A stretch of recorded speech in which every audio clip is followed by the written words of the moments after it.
I'm here. I'm just trying to get things live streaming.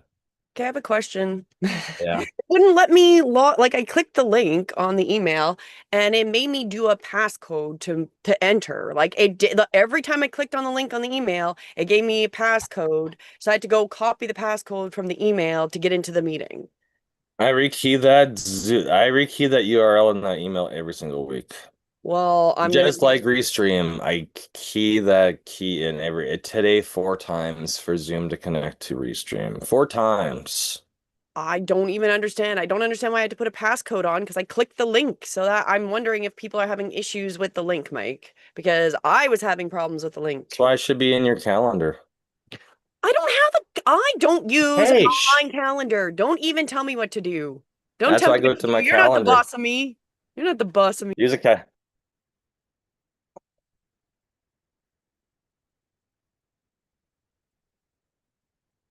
Good morning, Mr. Rittenauer. How are you doing? You're on mute. I'm doing pretty good. Where are you at this week? Atlanta, Canada. Okay, what part is that? Far east, so like 16-hour drive north of New York. So we're actually Oh, an wow. hour ahead of East Coast time. Well, we're in East Coast time. So Eastern would be 9. It's actually 10 here. That's how much farther east we are, is that we're in a different time zone that doesn't exist That's in the Oh, US. that's why I live okay. streamed for an hour before this because I was up a little while ago. Oh, wow. It's like doing this class from Pacific, and I'm like hauling myself out of bed at 5 a.m. to do it, right? And I'm like, hey, it's like 8 a.m. So the fun thing with being an entrepreneur and then rotating between different time zones. Okay, you might want to re-email out the link because there is something weird with that because it should have opened in my email open properly without needing a passcode. So I don't know what is happening there, Mike, because I am honestly wondering why that did that because every time I clicked on it, it was like not taking me. And I don't understand what's happened with that link. And you know it's in the email twice. Yeah, well, it doesn't really matter if it keeps asking for a passcode. And where is it in the email twice? Is that It's at the at the bottom too? top and the bottom. I wonder if the But you other told link. me to have it at the top, so I moved it to the top. Yes, but I don't understand what there's something wrong with it. Let me see if it'll open it again. I still use the same one I had last I year. know, but Yeah, you because know. it should be the same link. I just went to my email because I'm lazy and I want the Yeah, easy. well, this is the Oh, issue with clicking on links in emails, see, right? see, I If the use H Google Lots. if Oh, the HTML's changed, Well, when I hit on, well, now that I'm already in the meeting, it went directly to the meeting when I hit it again. it literally launches fine for me. Well, then what was wrong with my email? I don't know. That was the top one, says join from my browser. And then if I go click on the one at Let's the see what it's bottom of like the on my phone and see if I get the same issue with my phone and logging in. so anyway, I'll test it a couple other times. Whatever. This is why we're Yeah, because so on my phone, as soon as I click the link, it goes there and wants me to give and a then type in passcode. the passcode. Well, I have to go back to the email and copy it out of the link Hey, why are you discussing because technicalities? I'm saying if you want people to show up, it's got to be easy and it's got to be a one click. This is not one click. This is now I need a passcode, so I have to go back and it's not separate, so I have to go copy out of the link the actual passcode out of it to then attach. That does not make sense. I should not even do that. I'm You gonna know try. that's like when you sign up for a Zoom call and you signed up for it, and then you get the reminder about it, and then you have to re-register to get back into it. I hate that. Okay, so the I'm gonna mute this here. The bottom link didn't do that, but the top link did. So when I click on the bottom link, it did not ask me to put in a passcode and brought me directly That's to why the it's in there twice. Yeah, but no one's gonna go to the bottom. Hey, can we start the class, or are you just going to complain about tech I'm gonna issues? say you need to make sure your tech works, mister. It works. There's 2 links. And I I wish wouldn't, I could and roll my eyes I'm not the more end in user that judging would complain you. about typing in a passcode. I So wish I could thanks. roll my eyes even more. Yeah, that's when you tell people to figure something out, and they get stuck with the passcode. Yeah, well, it's that should you're gonna have to fix your email, or I'm gonna have to start doing your emails Well, because I've invited you to do it. You can you go have to in give and me do your it. stuff. I don't. I'm already Yeah, doing but my own stuff. anyway. Good morning. I'm just gonna complain because I don't like that worked that way. So your biggest critic, your wife, is not happy with the And I tech. said, just read instructions. The passcode's right there. Yeah, but that is not how Hey, it should work. Kate.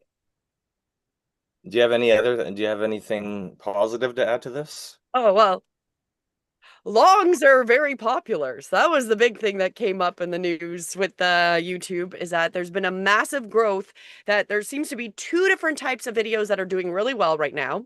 And it's either shorts that are very popular and or extremely long videos. So that has been an interesting development that has come through is that especially excessively long like 4+ hours. So that has been an interesting update. I guess that would be there you go. Start with that.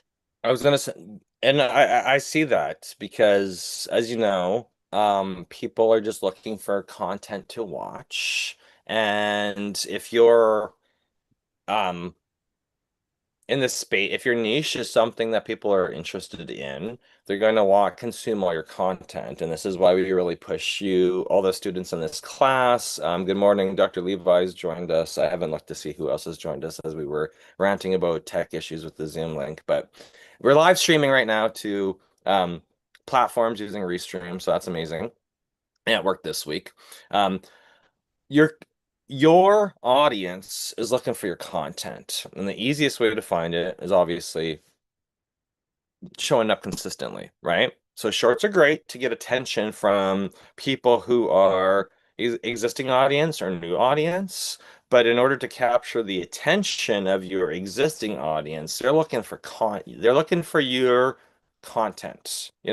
It'd be the same as you jumping on a phone call with a friend and you think it's going to be a 10-minute conversation and you're on the phone with that friend for 3 hours. That's exactly what a lot long video on your YouTube is. It's capturing the attention of your known existing audience, and um, that's why it's super popular right now. Because rather than your audience going to Netflix or Disney Plus and consuming a series for multiple hours, their attention, their eyeballs are on your content on YouTube for multiple hours. But it takes a while for you as a content creator to be comfortable in your own skin and actually be mentally prepared to do that, right? This is why we're introducing the concept to you that you pick what the same time. Remember back to, as I keep saying, broadcast radio, broadcast TV. Same hour of the same day of the same week. Start with that. Get consistent with whether it's your Monday night or your Friday night or your Saturday morning, like we do Saturday mornings. Just get consistent with that time. I know I got Dr. Levi live streaming for the first time yesterday. And it probably for Dr. Levi, I probably felt a little uncomfortable. Um, but you got started. So that's the most important thing is to get started and just do it the same time, the same day, every single week, and come up with your topics, and just kind of stay consistent with it because when you first start, you're not sure if you feel comfortable in your own skin behind the camera. And then eventually, after you've been doing it for months and months and months, you're like, hey, I really enjoy. Once I got into my routine, I really enjoyed the value that I'm bringing to myself by recording myself and listening to myself. And then other people, your audience is going to feel the same way about it. Because I know my wife loves listening to, hey, good morning, Mr. Julio Seda. How are you doing? How's new?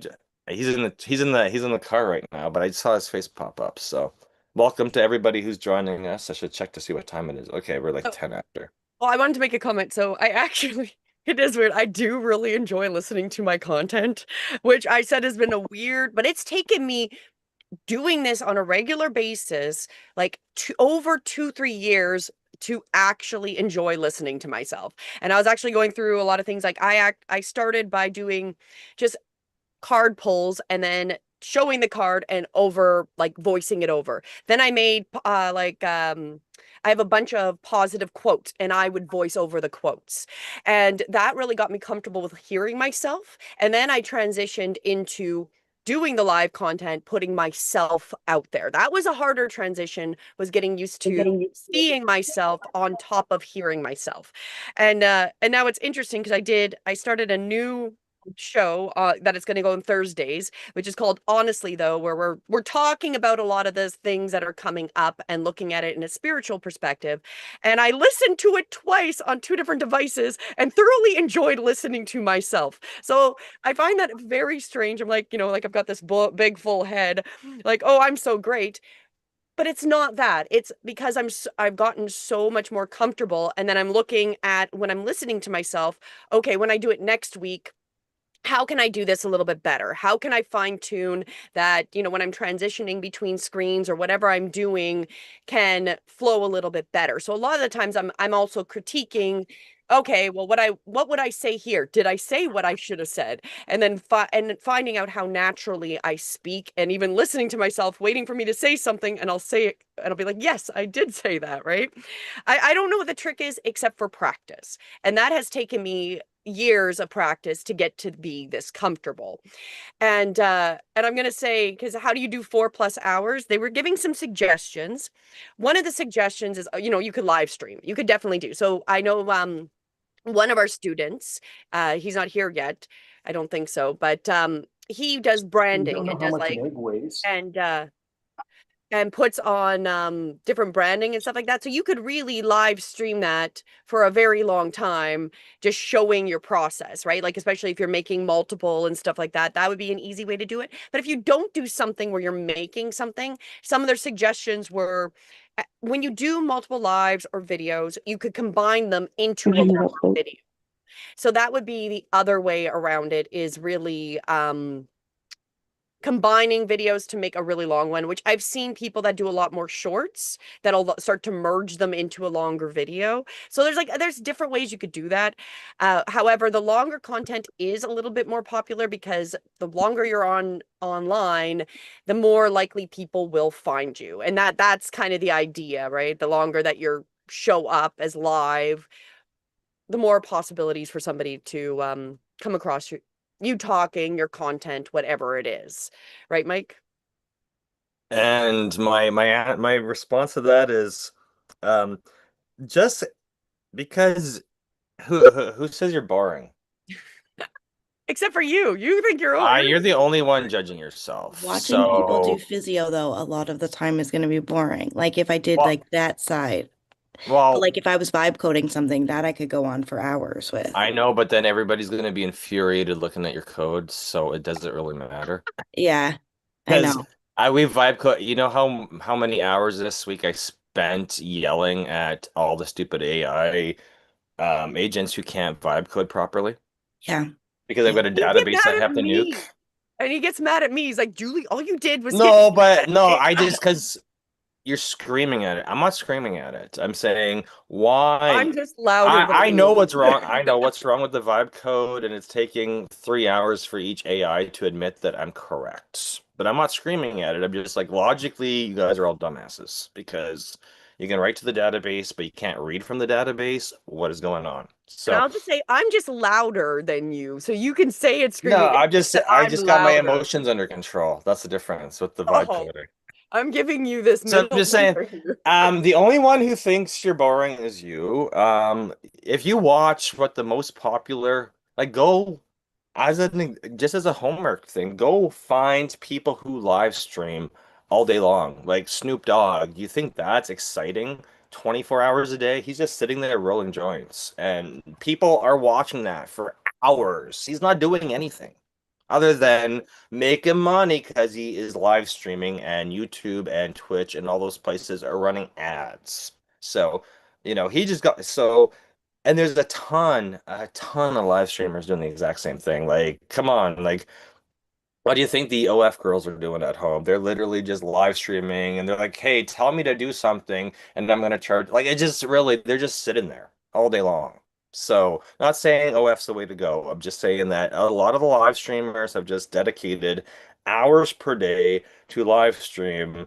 And because they're showing up, staring at the camera, they have an audience. So if you can add value to your audience and say, hey, this is what, just watch, this is my pro. So if you're vibe coding or you're building websites out or whatever, like you can literally, with Restream, what we're doing is, sharing our screen and saying, hey, here's what we're doing in the back end of my day. So you're literally, you can just have your normal don't talk or talk. Some people are talkers, some people are not talkers when they're working, and they're just sharing what they're working on. So I should have done that this week when a customer called me and said, hey, 3 years ago when my website was hacked, well, it's hacked again. And I'm finally ready to choose you and move everything over. And I'm like, it may be hacked to the point of non Isn't that the kicker? recovery at this point. Because you don't have access to anything. You don't even own your own domain anymore, right? When So they it's like when they finally come back, or they don't know where anything lives. that is, but I've that's done a sale. that. That is the sales process, right? So Yeah. it's like and but when did they call me? When did they call me, Lucretia? They called me after they saw me go live. They're like, "Hey, you were just live talking about like YouTube, and I'm kind of interested in it now. But that thing that you fixed for me 3 years ago, it's hacked again." And it's like, I didn't sell you good enough 3 years ago to take care of all your stuff because you were using a marketer who knew social media.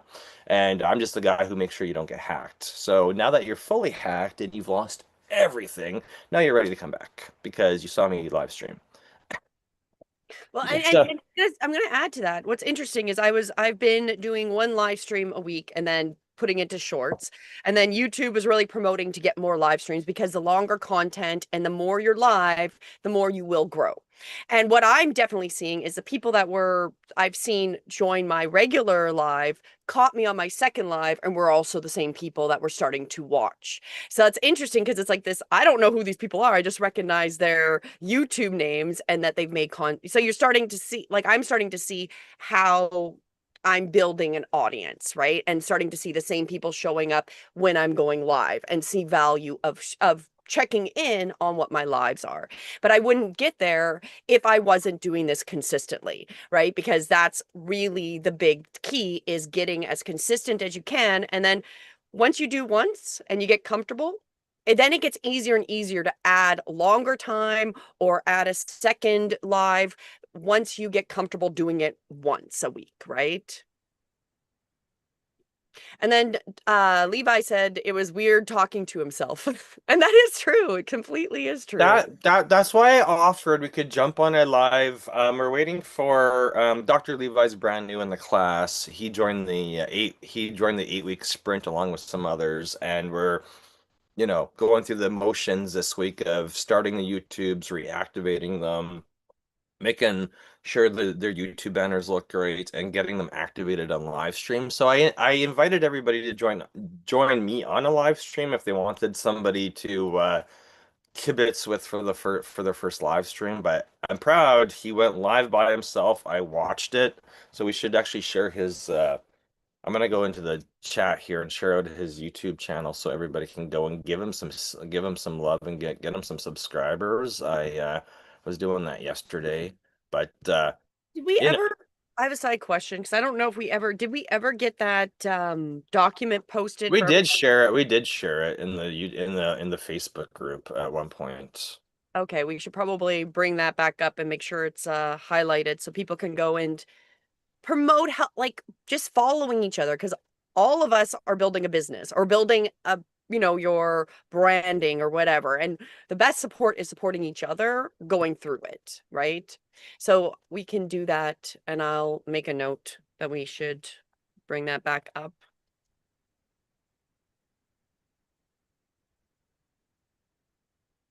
And I get it, like I understand the when you start putting yourself out there, the biggest concern, and I get this because I felt it many times, is the idea of being judged by others. And I know that that is the biggest hurdle that we can go through, especially when you're sharing your YouTube channel, or even like we've been in some of the YouTube meetings and they want people to share what they're doing. And content creators don't want to even share it with other content creators because they're scared of other content creators judging them. However, it's like one of those things where we're probably our biggest judger of ourselves is us. You know, no one else, as I think I mentioned this last week, no one else will notice the things that you find imperfect, right? No one else will really notice if you still, you know, like they might notice you stumbled over your words, but they're listening to whatever you're talking about. They're not sitting there going, oh, Julie said the wrong word and then she said the right word. And they're not sitting there thinking and, contemplating me messing up something days later. No one's thinking that in depthly about you. So that's something to kind of keep in mind. You know, we are our worst judgment. I think that's really it. And once we can get past it and start to appreciate what we're offering, and, like I find it so weird to listen to myself and be like, yeah, I covered all these strange events. This new show, we talked about UAPs, we talked about the big booms that are happening, we're talking about the Schumann resonance, we're talking about the doomsday fish, and then looking at it like all these weird signs. And I'm like showing different news articles and videos, finding out where it lagged, where it was great, and going, wow, I like listening to myself talk about these things. That's it's a funny feeling. So that's what we want to get everybody to be enjoying watching your own content. You may never fully enjoy watch your own content. I'm sure Mr. Beast still doesn't really like watching himself on certain things, but when you get used to it, it gets you past that hesitation about going forward, right? Because you're used to how you sound, you're used to how you look, you're used to it, like everybody else that's ever seen you. I'm just gonna sit here and be cheerlead, be seen, be seen. But if you're not your own cheerleader, then how do you expect other people to be cheerleaders for you? Exactly. Right? Because this is the I had a friend reach out yesterday and we just had a chat and I was like, this is why you should be going live because there's so many things in your industry that you run into, like bad practices, et cetera, et cetera, et cetera, et cetera, that you should really just be, well, I tried it. And it's like, well, I know you tried it. But then my rule is do it once a week because that way there's not a huge high stakes for you, but you're committed to doing it once a week. And even if there's, holidays or vacation time or whatever, you can carve out that time for yourself once a week to go live and just share with, whatever your customers have brought you or failures that have hit you that week or successes that have come your way that week or whatever. And I'm like, you're like the reason you failed at live streaming was you're like, hey, the holidays are here. It's okay to take that time off. And it's like, well, how about we just say we're going to do it once a week? You're going to do that once a week accountability for yourself. So no matter what happens between spouse issues, family issues, aging parent issue, like all this stuff that comes up in your work week. You got 7 days a week. No matter what comes up, that once a week you're just going live and saying, "Hey, this is what the successes were. This is what the failures were," and like, we're really just teaching you how to promote yourself by documenting your journey of your brand and your business. Because there might be some amazing weeks where everything's just winning, and you're like, "Hey, great, I've got all this positive stuff to talk about." But there's always going to be the negative flip sides, and if we're, we're just holding ourselves accountable for that one, half hour, that 1 hour per week, we're like, okay, here's a summary of the week. The business is on track or the business is off track. I'm in this business because I solve issues for people, and either we had issues to solve this week or we didn't have issues to solve, or no technology, like, or whatever the case may be in your particular. It's just like that one time a week where you can, yes, you got to get over yourself being on camera, and you got to be over the get over the sound of your own voice. Except I'm like, as soon as you're doing this stuff regularly, that's gonna be like you got bigger things to worry about than what you look like on camera and what you sound like. Because the reason you've got customers coming to you is that they like how you solve their issues. So you already have people coming to you to say, "Hey, I got this problem." Or if people are reading your book, like if you're an author and you got books out there and people have bought this book, it's because they like the knowledge that you've written down on paper and they want to hear more from you. So it's just like this friend I was talking to yesterday. She's not on this call, but I know what world she works in.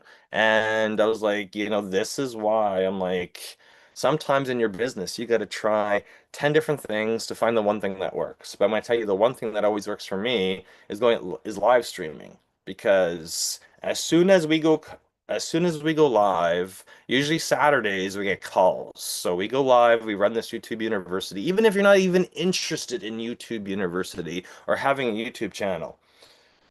I have people who call me right after this to say, "Hey, I'm ready to fix that computer, or I'm ready to do this, I'm ready to do this, I'm ready to do this." That's just because they watched this on Facebook. And I had that this week when like, as soon as I get off this call, there's going to be people calling me because I went live and we were just talking about the challenges we had and, the new product we're offering, the new course we're offering, or I'm talking about something else that happened to one of my clients during the week, and this is how we solve their issue. And it's just a real life example of people bring me their problems, and I'm calmly going through them and solving them and giving them a path forward. So we're going from point A to point B, and I'm usually generally calm with giving them ways to fix their issues in their life, whether it be websites or computers too slow or their email doesn't work, or whatever the case may be. I'm just like calmly solving their problem and documenting it. Um, Sometimes we document it on a live stream. So let me go check, see if there's any. I don't see anything in the chat. Everybody's quiet today. So I have a question Go then. ahead. I'm gonna be like designing some templates in Descript for editing Okay. videos and stuff Okay. today or this weekend. So I should live stream that even though I I haven't really live would streamed at live. all. I would live stream it just Okay. because A, worst case that's gonna happen is you're gonna have people watch it. B, people might comment and you might, either be instructing people how to do stuff because you've got the experience, or somebody might drop a comment to say, "Hey, that's great. Have you tried this?" Because it happens to me all the time. Like I I have people in my field that come to me and they say, "Hey, I see what you're doing over here, but I would do it this way." And I'll be like, "Hey, thanks for the input. I've tried that and I failed miserably, so I've not gone back to it. And these are what the environmental variables I ran into." And they'll be like, "Oh, I never ran into that problem." Like it's just nice to compare, like document what you're doing in case you pick up some audience, and then you've got new people to kind of bounce ideas off of. I like people. I get asked this all the time by other, I deal with, websites or whatever we're dealing with. People say want to people in my industry want to compare and contrast notes, and they're like, "Wow, you live streamed this." And I was like, "I'm just dropping in conversations I have in if somebody's got WordPress, I'm like, why do you have WordPress? If you gotta go high level, why did you choose it? Like, why did you choose this platform, and how well is it working for you?" And then we can just compare notes, because some things work well for some people and some things work well for other people. And I'm like, really, we should just be, Yeah. as industry professionals, we should be live streaming and sharing what we're doing. And my friend yesterday who was having a meltdown, I'm like, "Hey, call me. Let's discuss what's going on, because I know you manage some large groups and maybe there's different offers you can offer to people in your group in order to make things smoother, because just because we started a business 2 or 3 years ago in one field doesn't mean that business has to statically stay the way it is. Maybe you need to offer some other stuff to those people in order to be happier with your service offerings, but you feel stuck because you bought somebody else's business and you thought it was going to make you happy and it's not making you happy. So let's brainstorm because Yeah. Well, I thing started in websites almost 21 years ago. And oh then I started coding HTML in like 98. So I was 2005, but I was okay. born in 1990, so I would have been 8 years old in Okay. 98. Well, I'm 82 baby, so I'm a little just a little but I was just I saying, we graduated university in 2003. I started with We had our programming and our C++ and our C I sharp. don't want to date myself, but I was teaching in like grade 11, grade 12. I was teaching website classes to my own peers in high school in like 98, 99 with like Angel Fire and AOL.com. Like there's all these website builders you could use, but you had to Yeah. write pure HTML. So that's what I taught everybody to do. And then it was like, all we went from there. So when I look at pure HTML, I can read it. Okay, As I have to share the story about how I actually really noticed Mike because we went to high school together. And we both moved to the same town in grade 9, and I was mean to him in grade 9. So we weren't course. actually friends because of course I was mean to him. And we get into it was grade 11. Was it grade 11 or grade 12? It must have been grade Grade, 11.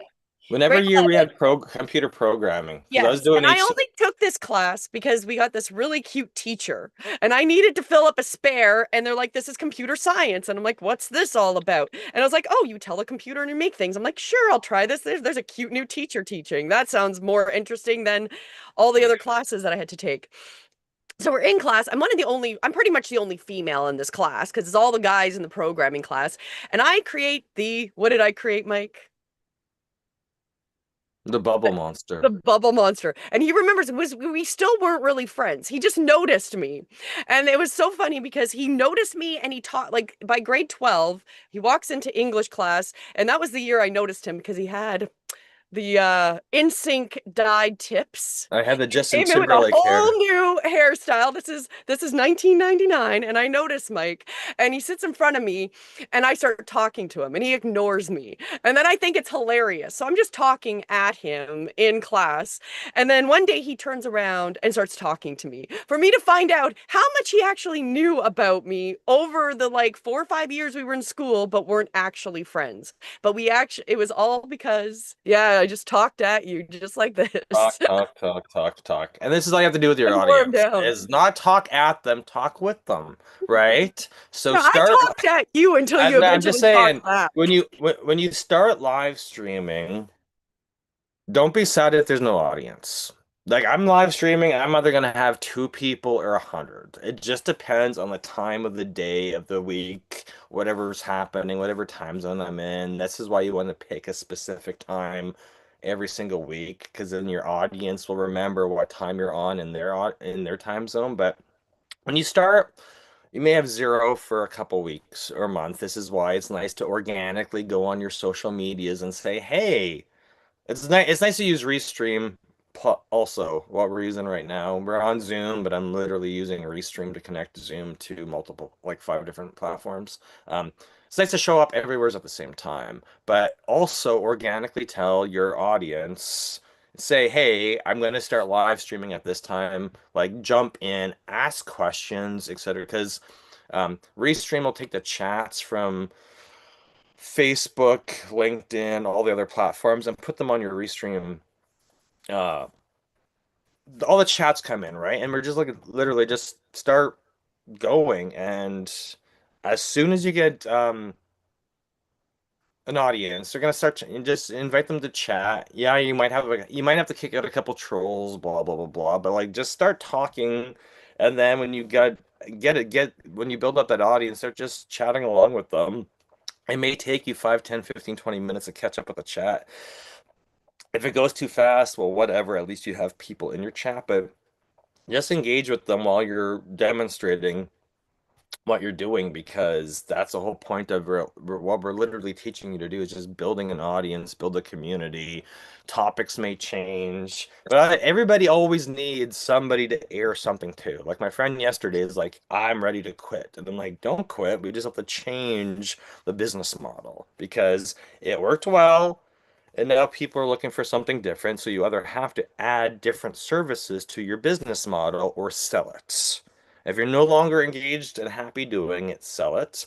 But I'm like, maybe they need more service offerings. And maybe you have to find somebody else to come into your business and offer all those other service offerings that your clients are looking for. But you don't have to do it. I've been running a business for 21 years and our product offerings are always changing, right? Because when I got started in cybersecurity, I wasn't teaching YouTube, right? The YouTube's kind of naturally come in because I'm like, we can help people with the building their YouTube, getting the audience, monetizing their YouTube, and then I know you're gonna have tech issues eventually, and you're gonna be asking me, hey, I need a new website. Hey, my email list sucks. Hey, my computers are too slow. Hey, I need more tech help, Mike. No problem. I got you covered because I've been doing this for 21 years. It's just the YouTube coaching has just kind of evolved into our offering stack. What I started out doing 20 years ago was purely new computer setups and websites. And then it was like the first 10 years of my life, everybody had a virus infected computer. We don't really live in that time period anymore because Mac and Windows are way better at dealing with They don't have to give you viruses. viruses. They're just spying on you now. That's going to be my No, whole next but week's conversation yeah, on that honestly though. that doesn't matter. People have different tech issues now than they had Yes. 15 years ago. So I just evolve my consulting to deal with what you're dealing with today. So in 5, 10 years ago, I just have to mentally know that my clients are looking for something different from me than what I used to do, but something might still come up. I might still get an infected computer, and then or it's just your antivirus that's the infection. Like Mr. Rittenauer in our class today, he had that. But the first thing I did with when he was having issues with his e-commerce website, I'm like, I think your problem is actually your antivirus protection on your computer. And then we solved it. And then he understands now that sometimes the protection you're using on your computer is actually bad. I also had a client this week that had that. She's like, hey, I can't print. And I'm like, at what point did I tell you to install McAfee antivirus on your computer? I never told you. And as soon as we removed it, her printers went back to functioning order. So, I'm like, hey, something I was doing like 15 years ago every single day for 12 hours a day is like I'm dealing with that again this week. It's weird. So um anyway, Sarah had a couple questions. sure, go ahead. So she was asking about like if you tell them ahead of time what you're going to talk about and what daytime works the best for your audience, and then yeah, now people need AI help and I do agree on that. And I think there's like a bunch of different ways you can think about how you want to set up and if you want to tell them. What do you think, Mike? About Uh, daytime, week, like So like daytime so or work week or I can give evening? you more context. So like my audience, I'm talking primarily like I'm doing a lot right now talking about like Claude Cowork and how to use it like not if you're like a superhuman being, really, really high level user, but like if you're I'm not trying to using figure out how to AI. get it to talk to my social media. I'm in Claude every day and I'm just trying to Yep. figure out how to get it to talk to all my social medias. So So like last weekend, I set it up to create all my Instagram reels or carousels, like okay. everything completely branded to me. I don't have to do anything. I give it like an article or something and it's like, phew, and it just makes it. But that is so high level and such a complex thing that most people are like, the average user, which is my audience, can't even fathom that Well, that I could build that inside. So like I'm talking about people who are like, I don't understand the difference between Claude in the desktop and Claude in the browser. That's where my audience is, but majority of them are business people. So I'm thinking my gut or my gut, I point to my head and I say my gut. My instinct is to do it weekdays during business hours because that's when they're working and they want to learn. But at the same time, I'm like, But Should I just it A/B may take test them a it? year to even be open to that idea. You got to realize, like, you're I'm so not going to teach them how to do Instagram carousels and co-work. That's like telling someone who's never run for a minute straight to go run a marathon. Like we're talking about like I did my Substack recently and I called it Real AI for Real People. So I'm talking about really practical use cases that could save people an hour a day. okay. Well, But one for thing I want people to who don't mention. know how to use AI correctly and who keep saying, well, I tried ChatGPT and it gave me a bunch of junk. And I'm like, it's because Or you're not using GPT. it right. So let me No, I help just you use it right. And then we'll build on those skills, like one thing at a time. Well, one thing I would point out about when you're doing whether you're doing lives or you're just going to repost whatever your videos are, is Hmm. once it's there and you've got followers, they're going to be notified. So whether they join you when it's live, that's when you're going to get a lot of new people because YouTube will push it and have it say live. So that's when people Okay. will be scanning, but it's always up there, right? So you can even have somebody that might reach out, let's say on social media, and be like, "What do you think about this?" And then you can send them the link to that video you made, right, where you were talking about it. So you can, once it's there and they're looking for it, as long as you get it like tagged right, you have a good description in it, they will be able to find it and it into. that's literally all I do all day long is when somebody's like, "Hey, I got a question about this." I'm like, I whip up a YouTube video, I throw it up on my YouTube, I send them the link, and then I said, "Hey, this is kind of like overview, do it yourself instructions. If you want to book a call where I step you through this, then I just send them the link to pay for consulting call." So I send them a YouTube URL link so they can go watch because I've either made a video for them all, I've already made a video about it, or it's not that challenging for me to jump on a loom and And you walk just through. publish that live.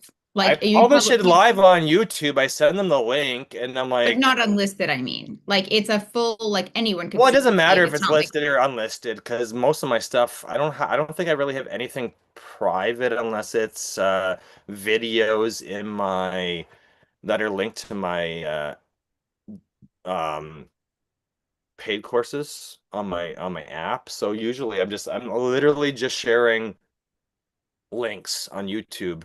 I send them to people because yeah, so I mean, literally, I go record in it like a just kind of like a 10,000 foot overview to say, hey, this is what you sh like, this is how to straight, like, whatever. It's not that yeah, challenging to jump onto your computer and record a 5 minute loom or whatever. You can do it with Wondershare. You can do yeah. a screen recording with your face using a bunch of different software. Quick record that, upload it to YouTube, grab the link. I don't give them too much detail. I'll be like, here is overview of what you should be doing or how to Yeah. The fix what, it. not the how. And then I'm like, if you want, I literally just built a vibe coding app where I can literally put my proposal in and it's locked behind a paywall. So it's like I send them an instructional video on YouTube, and if they can't follow through that because they want me to do it for them, then I just send them the link to my Claude proposal I whipped up in 5 minutes and is behind a paywall. And I'm like, here's the do-it-yourself option done for you, or done do it yourself and more instructions, step-by-step instructions, or if you want me to do it for you, here's the full price. I'm like literally just giving them a step-by-step video, and then if they need more help, then it's like, okay, here, just book a consulting call and And if you think about it, I want to point out one good thing about responding to people with emails or reaching out on social media with a video is that people are going to be much more likely to watch a video than read everything, and especially guess what? And guess what? especially if you type out a long novel, right? If you're making a video for them and addressing their name on that video, they know it's for them. They may watch that video 100 times until they give up and say, "I'm just gonna pay you to help me with this." But in the meantime, you sent them a 5 or 10 minute instructional video that's on your YouTube. They've watched it 100 times. How many watch hours have you got from them watching that?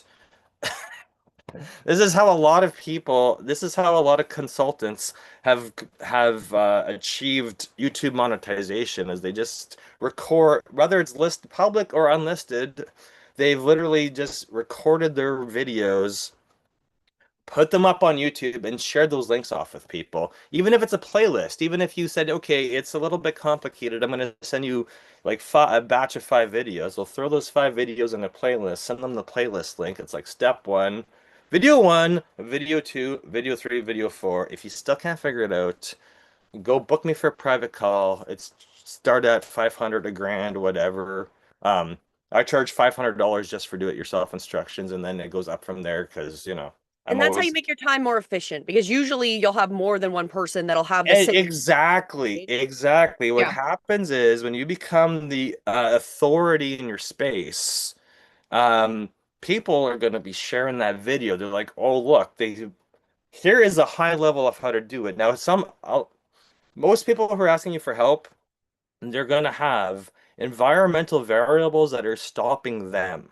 So it might be there's something wrong with their computer or their domain or their go high. There's going to be something else that's stopping them from even completing those instructions. And that's where you, as the authority in your space or have to come in to say, hey, it all looks good, but the reason, like, I had a client this week and they're like, hey, Mike, we had a social media company come in and connect all of our social medias, but we still can't post from Canva to Instagram. And I'm like, it's a permissions issue. No, it's not. We've already looked at it. I'm like, I know you've looked at it and you've had your social media expert look at it, but just because somebody calls themselves a social media expert does not mean they understand meta permissions. So give Yeah, me that's my access to. favorite is when people fight you and tell you, and you've identified the problem in less than like 30 seconds, and they're like, no, it's not. I had a workshop this week, and the guy was in Claude in the browser. And I kept, because he couldn't see the developer thing. And I kept telling him, you have to be in the desktop in the chat over and over and over and over. 3 hours later, he's like bitching because he couldn't get the workshop done. And I said, were you in the desktop app? There's no developers in the browser. And he goes, oh. And I was like, It was Like, Sarah, it was that this week, and they're like, they have permissions. I'm like, they don't have permissions. Well, we went and gave them permissions. I'm like, just because you gave somebody Facebook and Instagram, I'm like, let's go look, it's not the same. And and we're gonna go it's, through it, and we look. They're like, ah, they have permissions. I'm like, they have restricted permissions. They don't have proper permission. I'm like, as soon as we clicked another button, they're like, I just paid that person a lot of money. I'm like, I understand you paid somebody a lot of money to do something. However, if they're not fully versed in that, they're going to be yeah. missing environmental variables. And that's where I come in because I'll save you a lot of headache because I've been there, done that for decades. But I want to say It's one thing, Sarah. it's the stubbornness factor too, where they're like, no, I did that. I'm like, no, I've already solved this for you if you would just listen to the words that are coming out of my mouth. I think sometimes the reality is people don't understand the difference. They don't understand the Yeah. difference between the browser and then the actual, like, having it installed on their computer and what the difference is. Or even like, because when we use YouTube, you've got the one version that's on your phone that can do certain things. You've got a studio on your phone that can do certain things. Then you Which got is the two different browser apps, which throws people off. Exactly. And you can't do necessarily everything on the same thing. So there's certain things, like if you want to make a short from any of your longs, you have to do it on a mobile device. You cannot do it Yeah. on the desktop, right? Or on And the I feel browser. like some So people, once they're in like the thick of it and they're in that frustration mode, like they can't you hear could it. say exactly the solution, but like the words cannot permeate their brain because they are stuck in that like it's broken mindset. It's like talking As to a child. the best example would be my husband this week. How did you say it with Biddy? Or Mike, a child or Mike. No, actually, it was with our dog. So we have our Great Pyrenees, and we've been at his parents' house before, but he would never move past the front door. He just would not go past the front door. So what did you say? You breaking the law? The breaking? What were you breaking? His normal routine and brought him in through the back door. it's a pattern interrupt. Yes, a pattern interrupt, and brought him in through the back door. So we've actually got him to get all the way into the middle of the kitchen. Still won't walk very far, but like we've traumatized this Pyrenees. So it's a pattern interrupt would be probably the best way when you get into those struggles is maybe trying different terms because they're not hearing or understanding, even though you're using the correct terms. And I know Mike explained to me when I was talking or I was complaining about a back end situation that happened with our our app developer. And Mike's like, you have to use the terms they use. You're not using the right terms. I'm like, I think it's obvious. But Mike's like, no, I'm going to go and use the terms that they use. And then they understood what the problem was, right? So sometimes it's just the words we're using, even if they are correct or you think it's clear, it's not I'm necessarily. like, you understand that you, the end user, are probably more intelligent than customer service at a vibe coding company. Like Yeah, you but I'm Well, I not you think know using the you right know term. more than what the virtual assistant who is responding to support tickets I think is it comes doing. back to knowing your ideal audience and like how what words they're using and what words, I Exactly. could say So in the browser or in the desktop, but they may not ever call Chrome a browser. So they're like, what Exactly. are you talking about? Like, what even is, am I even in Chrome? And then that's the disconnect. And like, the, they don't the, know how to this explain it. will this is like activating live streaming on YouTube. Most people say, "Hey, I can't live stream because I don't have 50 subs." And I'm like, "You can live stream with 0 subs, but you have to use the Chrome browser on a computer. You can't use your phone. YouTube will not let you live stream from this device unless you have 50 subs." But the backdoor way is to go use Restream that we're using right now or Mhm. Chrome because you're able to activate it at 0 subs. Well, how did you learn that? I'm like, I've been a YouTuber for a long time and I've run into this frustration where people they've started their YouTube and they're just posting and posting and posting and they're like, it's not working. And I'm like, YouTube is an algorithm. Doing one thing is not going to activate it. You have to make it look nice. You need to do a live, learn to do shorts. You got to like kind of like poke it a bunch of different times weekly for it to start working for you. And then you'll learn that YouTube will actually be your best sales rep because it will outrank your website. You may have your website full of SEO code. You may be paying somebody to do top SEO on your website. Your YouTube will outrank your website because YouTube will simply have more high authority backlinks than your website because that's what YouTube's designed for. But if you don't know how to activate it, it's never going to work for you. And this is what we're teaching you in this class. It's like there's so many there's so many it's like anything.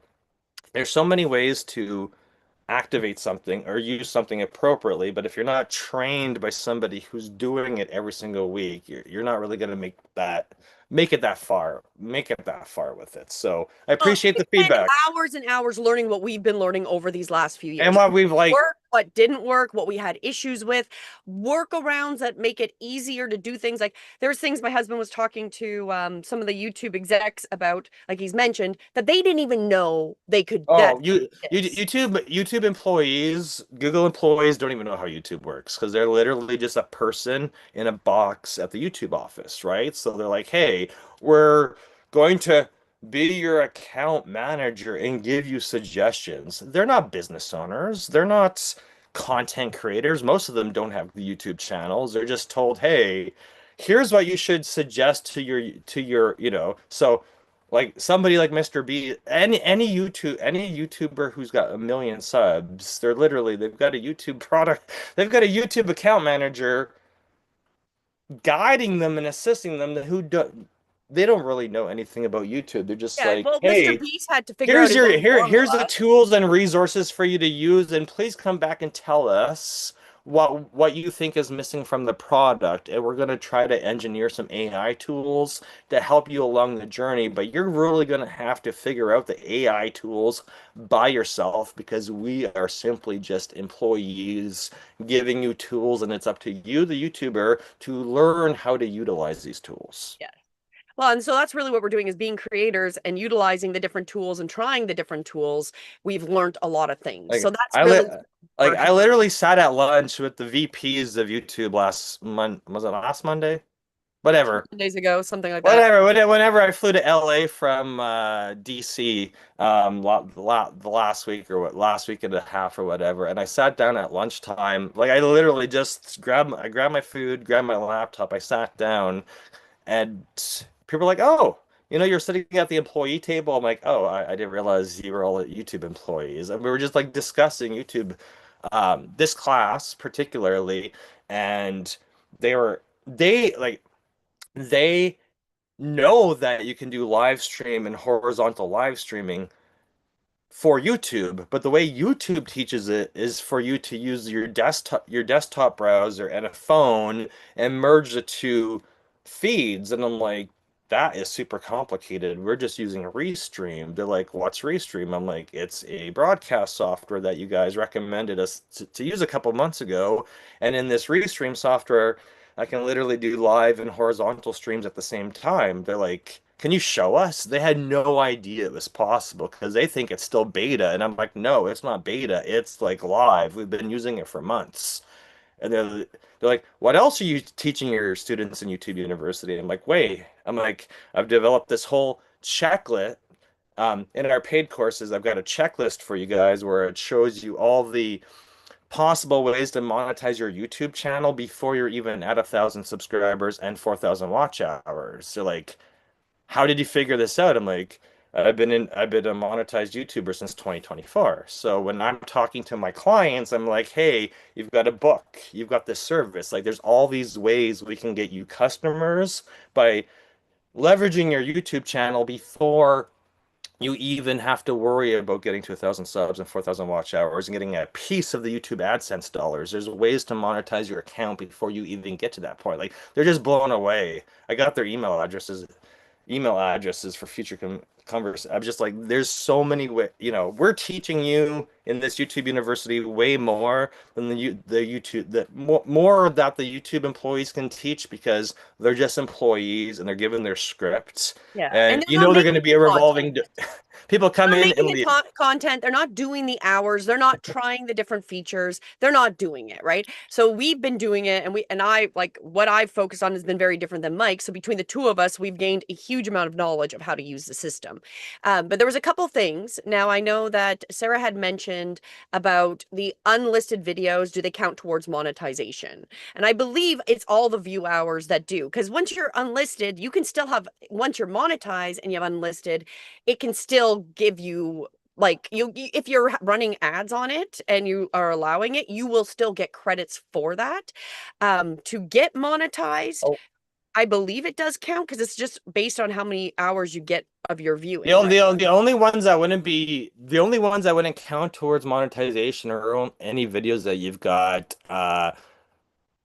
flagged on for like copyright. So of course when I uploaded my promo for my book launch in May in New York for my comic book that just got released, instantly instantly YouTube flagged it saying, "Hey, all monetizations are gonna go." I was like, "That's fine. It's a 1 minute short. Like I don't care about it." But no, anything that I think as long as it's unlisted or public, it counts towards monetization because that's how a lot of people are secretly monetized and they don't understand that they're monetized because all their stuff is on YouTube, yet they've never actually gone into their YouTube backend and applied for monetization because they don't realize that they're at a certain amount of they're over their 1,000 subs and they're actually should be monetized, but their stuff's unlisted or course material, so they're not actually I've run into that a lot with some YouTubers where I'm like, hey, you should actually like be getting paid for this YouTube channel,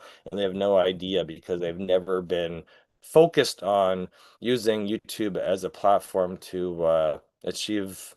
Well, yeah, because they've got their course content and they're getting a huge amount of views. It's unlisted or whatever, and they're sharing it with whoever. Well, they're getting the views and they're getting the hours. They just don't even realize that because it is unlisted, right? Roxy was asking about how to get followers, and I'm Go gonna say it's live. Shorts go and live, live.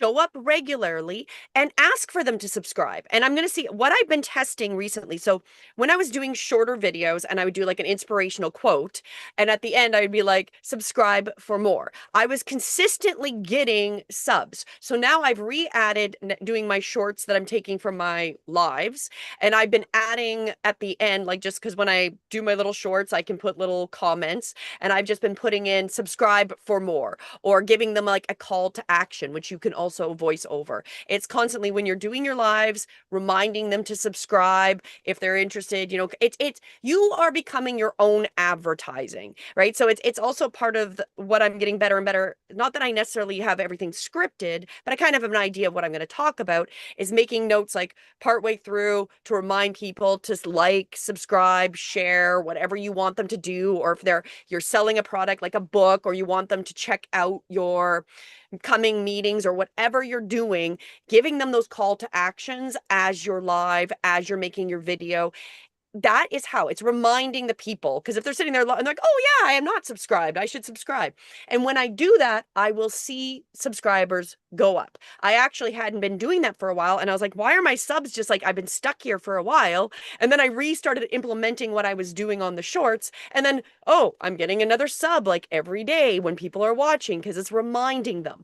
We have to remind people to follow us. That's it's an interesting thing, but you have to keep reminding people, follow me so you know when I'm online again, or subscribe, right? And telling them what you want them to do. Do you have any other suggestions on that, Mike? No, not at all. Just keep telling them. Just keep reminding. Just keep like, this is the thing, right? You know, if you're only going live on TikTok or Instagram or Facebook, why are you not using Restream? Because even on the free plan, Restream, what we're using right now, will let you connect to YouTube. It will let you connect to two platforms free: YouTube or Facebook, YouTube or Instagram, YouTube or TikTok. You're already doing the effort of going live. Why aren't you broadcasting to multiple places? Yes, there might be a small fee of $25 or $30 a month in order to activate 3. I think our Restream account, we're going to 5. I'm about to up it to more places, but if you're already making the effort of posting, why aren't we broadcasting that post to multiple places? It just seems like, um, I one thing I've seen recently on Facebook is a lot of people complaining about Facebook ads and how the audience just does not. I'm like, whatever. The audience may not.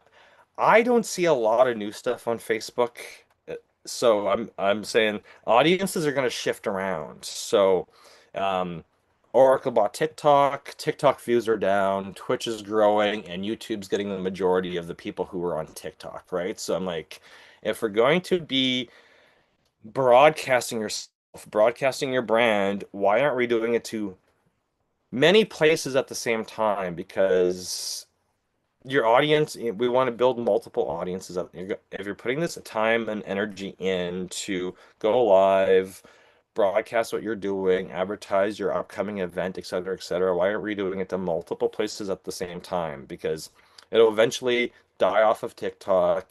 Facebook deletes that video after 30 days.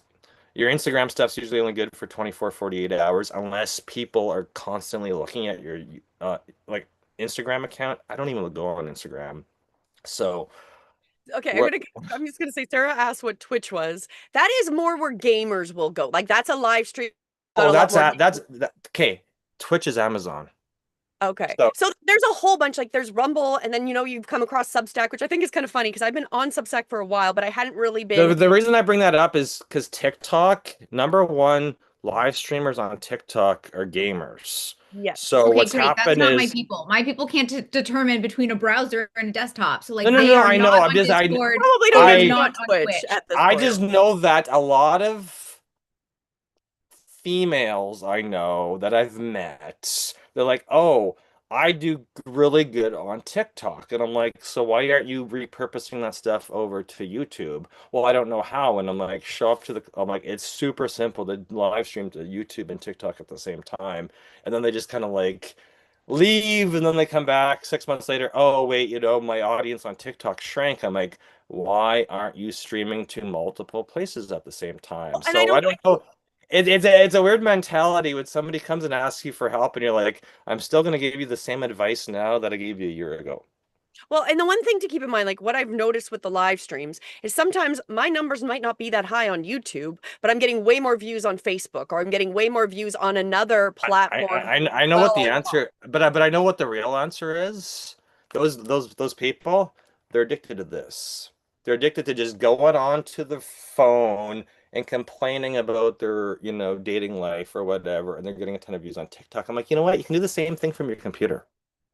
Hit the, but it's really the addiction to the You can do YouTube. the same thing from your phone, and then you could restream it to everything on your computer as well. Like there's Well, I ways know, but that about it, is that right? is giving somebody advice to switch their addiction mode from being on their phone all day long to just getting a MacBook or their laptop Yeah. activated and doing the stream right from the Well, and computer. it's interesting because So like, okay, so we've got Lucretia. No, you know what's funny? As soon as you changed I just want to make a note. When you put your short name, I now know how to say your entire name. I just want to say, I'm like, suddenly I now can see Lucretia because all I that's knew was that that's the pattern interrupt I'm it talking was. about. It worked Is well. like just a different framing of Of the something. name. Anyways, what I So want to say, I know you mentioned that you've got a lot of people on TikTok, and I know Sarah's saying a lot on Facebook. So that's why like the YouTube would hold the content there because both TikTok and Facebook won't hold it forever. Right. So you do it, you get it streaming to those platforms where you've got a lot of viewers, but then you've also got this back end where, again, like if you're having a conversation with somebody, Sarah, and you've already done a video, you just send them the link and they can watch it. Right. Same thing. Right. So it's the idea of just making it easier so we're not repeating ourselves. And I know how many times like you get this, like I know with Mike especially, he'll get like a similar question. It's just easier to have a video that they can watch, give you hours of runtime of watch time, and that you've only done it the one time unless you have to update the It's information. like building a video library of FAQs. Exactly. that's all YouTube is. I'm like, it's like if anybody remembers the days of Encyclopedia Britannica, the whole like YouTube's the library, right? We're just like all of our content should go there, and then you can just repurpose it, like make shorts out of it, whatever. Like you're not gonna have enough. I'm like, some people are gonna argue with me. They're gonna be like, all my videos are on my computer. I'm like, they're on your computer, but your audience can't see them. Go throw them up on YouTube. You don't have to do it in one day sprints. You don't have to like just like upload stuff because it's gonna take you time to come up with titles and descriptions. And guess what? The title and description and thumbnail you give it today might change in a year, and you may like, oh wait, this is a nicer thumb. Like it just start building it because success isn't built overnight. We might be at the 100 or 500 subs or 900 subs, and then week after week, come into this class, just drop in, ask questions. If you need help with a title or a description or a thumbnail, I was making YouTube banners yesterday for a bunch of different people because I'm just like, it's good, but we need to make sure it's high impact, high visual, and readable on phone and 100-inch TV screen. So let me just tweak it a little bit here in Claude for you and make sure it's just wow factor. Everybody who comes to your YouTube channel is now going to have a wow factor that the banner looks amazing, your links are there, and we're just going to slowly, over the course of the rest of your future, build out all these videos. And And uh, it's also adding that credibility, right? Because when it's set up nice and they go to you, they're knowing you're serious because you look credible. You've got your everything there, you've got it looking nice, and you start posting on a regular basis. It does give you that authority and credibility. And one thing yesterday, I actually started going, what was recommended in my own YouTube from my own content was some of my older videos. And I started to realize, like we talked about with that evergreen, there's videos I did 2 years ago that now have thousands of views. That back when I posted it, maybe had like 50 and have slowly over the last 2 years have popped up and people have viewed. So there's ones where I'm like, oh, I didn't know I suddenly had this many views on this video. I didn't even know people were still watching it. So that is also the power of having it in one place that people can, and the more you have, the more YouTube's like, we need to be, it is a content machine. The fact that it replaces Netflix and Disney Plus for more viewers than both of them combined, it will push your content, especially if you've got a lot of content and people start searching it, your stuff will show up and you never know what, because I've even had other YouTubers that I follow that go, this I made 3 years ago and it's now in my trending videos, right? Because suddenly it became more relevant to whatever my people are looking for. my Can I ask my a quick question? Yeah, Roxy, go ahead. Okay, quick. So instead of me starting a whole other channel, I have like an embracing wellness lifestyle channel that I'm starting to build content in. I need to probably get more subscribers because I don't think I have enough subscribers yet. Is that a sub? Yeah. Subs Okay, just to start cool. with your subscribers. Okay, and so should I do another one for embracing disability or should I just build Just leave everything one, onto one? just leave one YouTube, just leave it at one YouTube channel until you've learned how to attract subscribers and build out the content, because I don't want your time Okay, split between too many different things. Because okay. a lot of people don't know that, like, we can, if you're going to have different topics or whatever, just organize them into playlists, and you can really customize Oh, it. You can customize, like, a lot of people don't know this. You can customize the look at your YouTube. You can go into the dashboard and turn off, like, and just have playlists. As like, a lot of people don't understand that you can go into the back end of the YouTube dashboard and customize what is presented to people. Like, if you don't have shorts, turn off the shorts tab. If you don't have longs, turn that off. If like, it just, you can really customize the look of it, but unless you have somebody holding your hand going through the process of making it look visually attractive, you wouldn't have any idea the level of customization you can do on YouTube, because so nobody. so Um, I know you and I were working on at some point my shopping thing, but should I just go in there and just start well, working on the bags? the thing with the shopping is we gotta have because you're not at 1,000 subs, you can't link Shopify or YouTube's own. I think it's 500 now Okay, for YouTube, but you can't link Shopify or YouTube's own store to your videos until you're at 500 subs. But that's okay. I'll just start in getting your case, myself all out we there. need is videos of each of your products Okay, uploaded as a short, and then just a link to your store, I'll do And right? it. you also have the ability when we're setting up, because this is also what Sarah brought up, is that she thinks she needs an audit of her YouTube, because that's what we're doing with all the students as well. That's And what we're well we that put that's what that we're in the doing description box. in our 8 week So sprint. In our 8 week sprint, that course is we're literally walking, like, doing an audit of everything and saying, "Hey, yes. let's walk through." The in-person class is similar, but it's shorter because we're in person for 1 day. That's what we just announced it in New York in May, and we're bringing it to Roxy in Boston in June, and we should host one in Sarah's area in, like, June, July, because we'll be back down in the US. But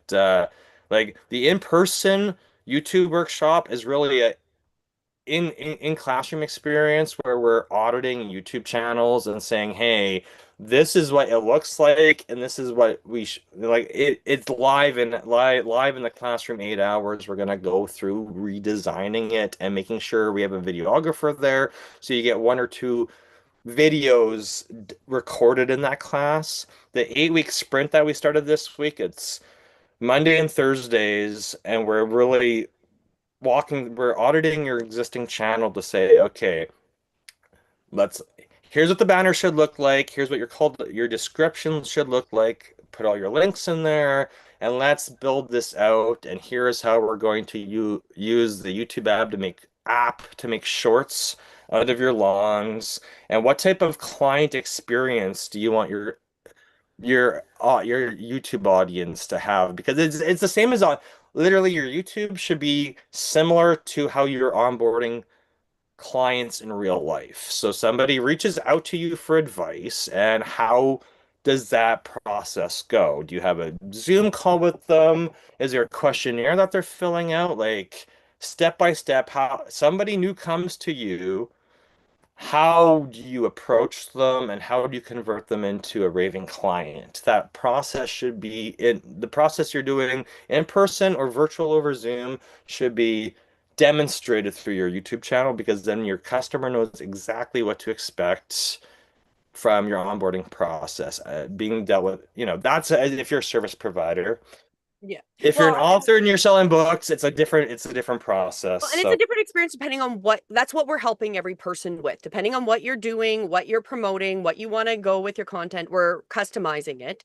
And just so you know, Sarah, we are adapting the classes for each person. So we're contacting, because it's a small group right now, to make sure that the time works to get everybody to show up at the best times on those days. And if not, we will do one-on-ones, which Mike has been doing as well, following up. we've already been doing that because some people have no YouTube channel, and other people have one that's been sitting there for 3, 4 years with 20 subs. So everybody's different because some are service providers, some are doctors, some it's a custom service, some it's their authors. So everybody, some are speakers from stage. So everybody's coming at me with a different set of tools, and I'm like, okay, well, how are we going to find time in your week that you can dedicate to actually building this out? Because we may have to audit the time because I know people got kids, people are married, people got church, they get all this Well, they're stuff, all working businesses, right?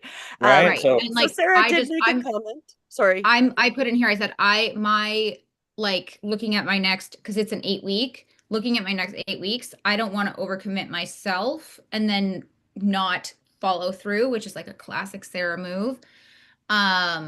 So I'm wondering if April 6th puts us through like April and May, and like the next 2 months are absolutely like bananas.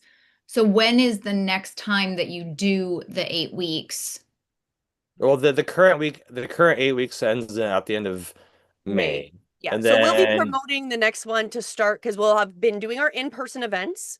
We'll be Yeah. starting it right around there, and we'll be promoting the next the one. the in-person events really are really to kick off more students to come and get into into the 8 week to 2 month thing because I need to get you into the mindset where at the end of the 8 weeks, you know how to make 30 pieces of content Yeah. from going live or from recording long. 'Cause some people are gonna say, "Hey, I can do lives, but I'm so OCD that all my content's gonna be overproduced and edited and call that." I'm like, "That's great."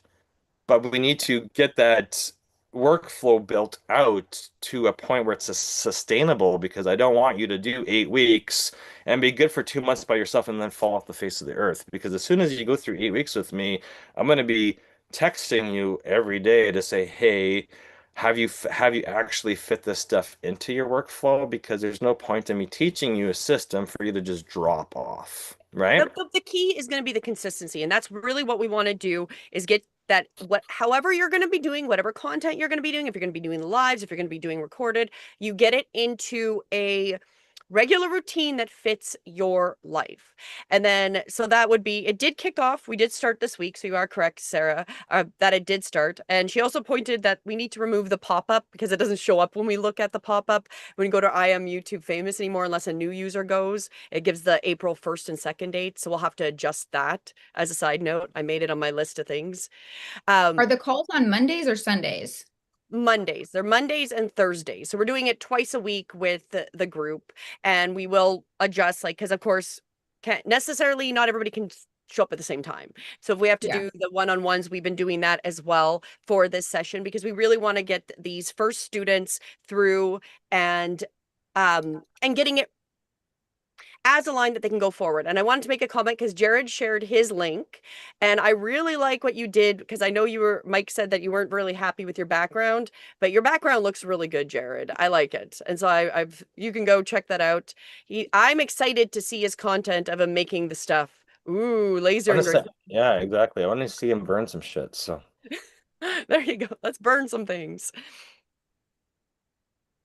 And I can talk with you guys offline about my questions just because like I said, I have the next 8 weeks are like we'll be lucky if I'm still alive at the end of the next 8 weeks. So oh, part that's of me what I thinking say about like it would be better to do it in like June, July when I have like the ability to like make this higher on the priority list. And It's gonna be revolving because I know for some people I'm gonna talk to them about this for 5 years and it'll be year 6 that they're ready to do it because they've exhausted all their other options and they're still not making content, but they're doing random Facebook posts. And it's like, why are we doing random Facebook posts in 2030? Why are we making content? Why aren't we build rather than chasing people, we want to attract people. And you're going to be attracting people by going live once a week and saying, hey, this is who I am, this is what I'm doing, and interact. Because this is what literally I'm just taking what I'm doing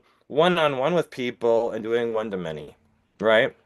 And I Okay, may not I command need enough I want people to on a webinar, so I'm going to just do my webinar live and have a I want to show this because I am really impressed, Jared, because I know you had nothing up on this page until this week, and you can tell how important laser engraving is. He already has 2.8 thousand, like Holy some cow. 2,800 views on that told first them. video. I Like told them that's that. how popular people will watch you laser engrave, and you literally have just put up these videos. Like that is awesome. I I'm put those up like yesterday or the day before.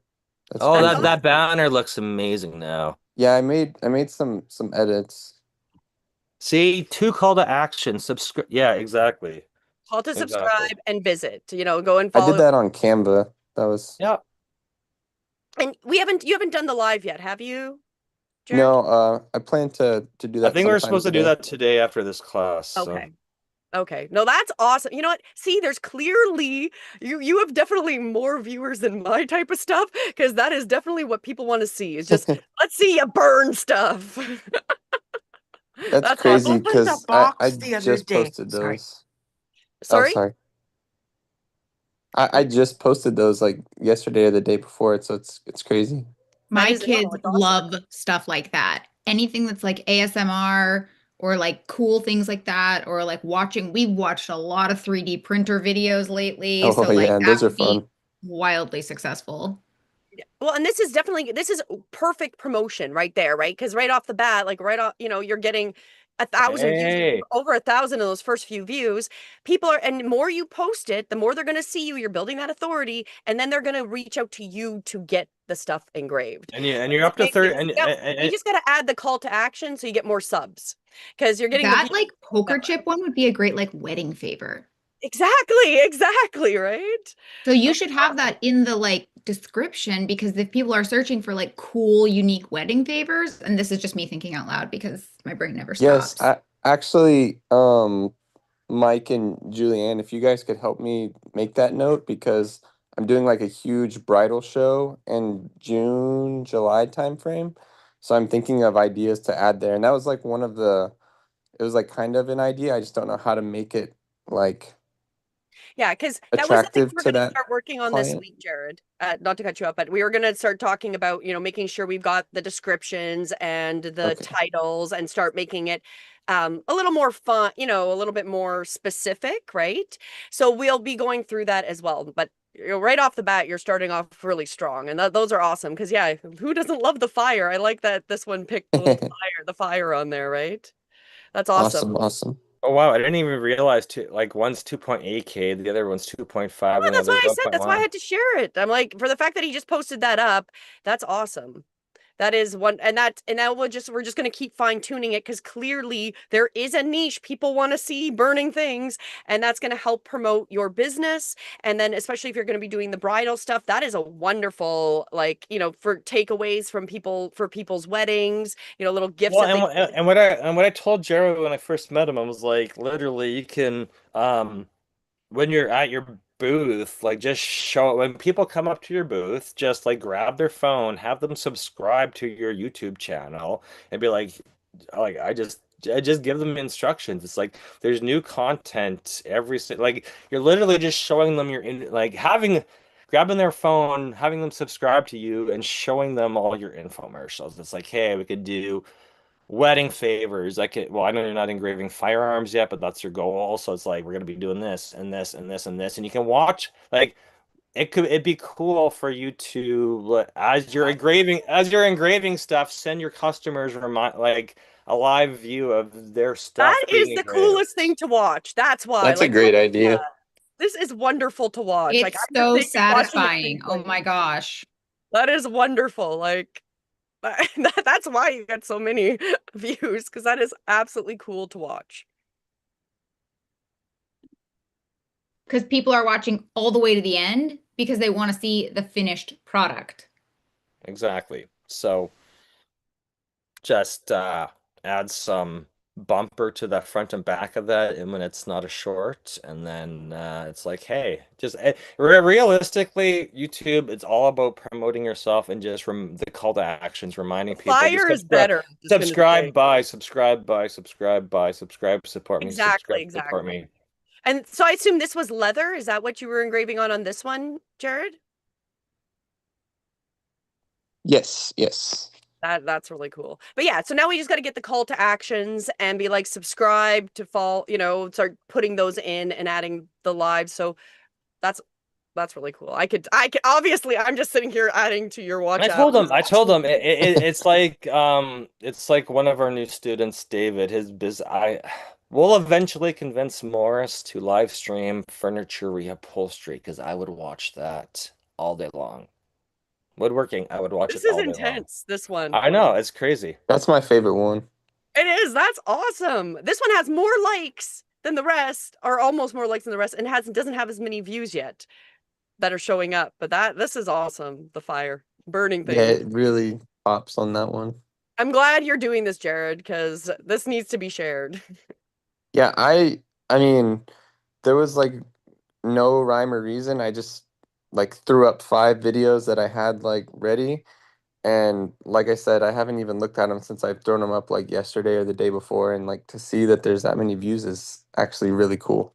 Oh, that's awesome. That's cool. See, Sarah's just coming up with ideas for us. See, this is why it's great for this YouTube University. Like, work together with idea creation because I'm just like I know what the YouTube's supposed to look like, and I see what a lot of people shouldn't be doing on their YouTube channels and doing their YouTube channels on what you should be doing. But then having a community where they're just like ideas all the time. This is exactly why we built this, was because you know there's people in this community that do cool stuff, and it just needs to be documented and shared so we are organically supporting each other, but then broadcasting this message out. And this is why we're live streaming it as well, is that you can see the cool stuff Jared in Texas can engrave for you. And one of the things I know, Sarah made a comment about doing like a part 1 and part 2, and Jared's like, yeah, I always love watching part 2s. The trick, and this is the most annoying thing, is when you can't find the part 2. So there's actually tricks that you can do on YouTube with those shorts to link the part 2 to the part 1. So we'll need to make sure that we show you how to do that in the back end. So if they're watching your shorts, so for example, I'll just go back to sharing. Oh, did I accidentally close my screen? There it is. My thought with Jared's was like, if he's doing the design work too and saying like, do you like this version or this version before I put it in the machine? I'm assuming it's a machine. Tell me in the comments this or this, like A or B, to get them Which to do you comment, vote comment, for? comment, Exactly. comment, comment, engagement, and then say, watch for part 2 to see which one I do. And then part Exactly. 2 gives them this like satisfaction of closing the loop. I watch all these hair tutorials. I watch this one woman who does extensions, and these videos are all so long. And man, I sit there and watch the whole 3 minutes and give her all, this is like because I want to see the final transformation. And every single one of them, the first video is like the client consultation, and the second video is the makeover essentially. But every single one of them is the part 2, and like the first one is like the suspense building and what's it going to be and what are they going to decide, and is the hair so damaged they can't put the extensions in, and then second one, and like Exactly. it's So leaves you it's guessing. addicting, right? And you want to see it. Yes. So one of the things I want to show you here on mine, because I always link it back. So this would be a clip from one of my longs, and then you'll see here it's created from, and then you click on that and it'll bring you right to the longer one. So you can also do that with a short. So if you are going to do a multi-piece shorts, you can then it would be created from, and you could have it here, and then the user could easily click on it here, and it would bring them to like the next part of it. So there's a lot of ways you can do that, and that is a great strategy to add that as well, especially oops, I'm gonna get out of here now. I don't want to share anymore. I can't stop sharing. There's my stop share. So that is the way, and we'll show you how to do that too, Jared, on the back end. It's pretty easy, but that's something that I find works easier on the phone than on the desktop for something like that. Awesome. And I think have we gotten everybody's questions? I had just dropped one more question about like, since it looks like I might do the 8 week closer to like the next cohort, is there anything that you guys have that is like a 10-minute, we just visually look at your channel and give you like the top 3 things you should change right now before like I can take you. knowing that I can do a screenshot and do that for you. I do that for a Okay. lot of people. Then they get offended because they're like, "Hey, I paid somebody to design this for me, and this is Oh opposite." no, And this I'm is all like, designed by "No, me. I won't be offended. I no, have no, a no. very thick I skin. just get So I do audits. I do like screenshot audits for people all the time, and then that Yeah. I'm just like, if you're okay, if you're open to it. I know a lot of people. Their YouTube's been built by a VA that does not have a monetized YouTube account, and that's why they're currently sitting where they are, is because somebody else built it. And I'm Yeah. No, like, my let's mine back it is up. I built it when I started my podcast because I was going to be pushing all the podcast episodes onto YouTube. And then some of the podcast episodes were so like technical that I ended up doing like a screen share component of it. So a lot of the videos that are on there, and some of them, like I have the vidIQ shows me that some of them are like 33 times higher, whatever, but they're all relatively low because I really haven't gone all in on creating YouTube first content. Everything I've created so far has been podcast first content posted to YouTube. So now I'm But pivoting because I I'm think finding I my think it's audience really relies on YouTube I think it's content. really interchangeable because the challenge with the podcast for like a lot of people don't realize this, but the podcast world is was designed to be a different world. And I think YouTube's embraced podcasting and taken it over and helps you achieve what you wanted to do with your podcast with a smaller set of demographics because podcasts were designed by Apple, right? This is where the Yeah. term was coined. And the goal was get it up on Apple and later Spotify, so everybody was downloading, subscribing to your podcast. So the podcast world was designed as, hey, we're gonna look for down, we're gonna emphasize downloads, but not listens. So what happened to the Mhm. podcasting world is that everybody subscribed to your podcast. So you had 1 million downloads, but the actual analytics of a podcast, only 10% of podcasts are actually downloaded or even listened to. So people go after the vanity metric of a download, but not engagement. Yeah. That's the same as Spotify. So I'm like, realistically, if you got a small audience, start that podcast on YouTube, build up the audience, and like you're gonna get your analytics from you're gonna get more you're gonna get quicker analytics from YouTube about your podcast than you are from these big platforms because the big platforms, I don't even think Spotify gives you analytics until you got 5,000 downloads, and that's a Yeah. huge I mean, my number for. podcast is on hiatus right now. I've Yeah. decided Well, if I I lose the talked to a lot of capacity. I talked to a lot of podcasters. A lot of podcasters quit 100, 150 episodes because they're like, I got 10 downloads. I'm like, you're Yeah. making this content. It should be everywhere. Yeah. Well, nobody told me I that. I'm like, I know, but this is the people who play small. They put it in one corner. The people who want to play but big, I it's don't going to be regret everywhere. having done it because it got me to start this channel, which, I'm looking at my stats now and like I have not posted almost anything recently. And I still, in the last 28 days, I increased by 17 subscribers Hmm. and I have 13.4 watch hours. And my views are like 700, which for someone who has posted zero new content in the last 28 days, that's 700 views on old content. Exactly. That's great. I'm thrilled with that. And like a lot of this content is old. I have 249 subscribers. So I mean, it's not nothing. So I'm not starting from zero, which makes the prospect of coming in and starting content feel easier because I'm like, okay, there's 249 people who want to hear from me. And, I'm not I'm not reinventing the wheel, but I'm just repositioning the wheel to go in a new angle where now everything is not podcast first, it's YouTube first. And that's why so right now the channel is named the name of my podcast. So I'm thinking, I've always had this like stigma around my name because it's so like generic. But the reality is everyone just calls me Sarah Baker. Like it's one word. So I'm thinking, do I even rebrand the channel to just be like Sarah Baker, AI and automation, so that it's more recognizable? Because no one is going to come to YouTube and search for Tech Savvy 101, which is what it's currently called. So that's kind of the like thought process I'm having is like, do I rebrand the channel? Do I, edit the description, like big things like that right now, knowing that 8 weeks from now in the summer I'll do the 8-week course and I'm sure dive deeper into some of the more nuanced stuff. Well, my personal opinion on the titles and names is not necessarily that important as long as you're going to commit to it and stay with it, because like there's some of them like Mr. Beast, like that Yeah. kind of name is so generic, really, right? Like what kind of content? Well, everybody knows what kind of content because you've watched him, right?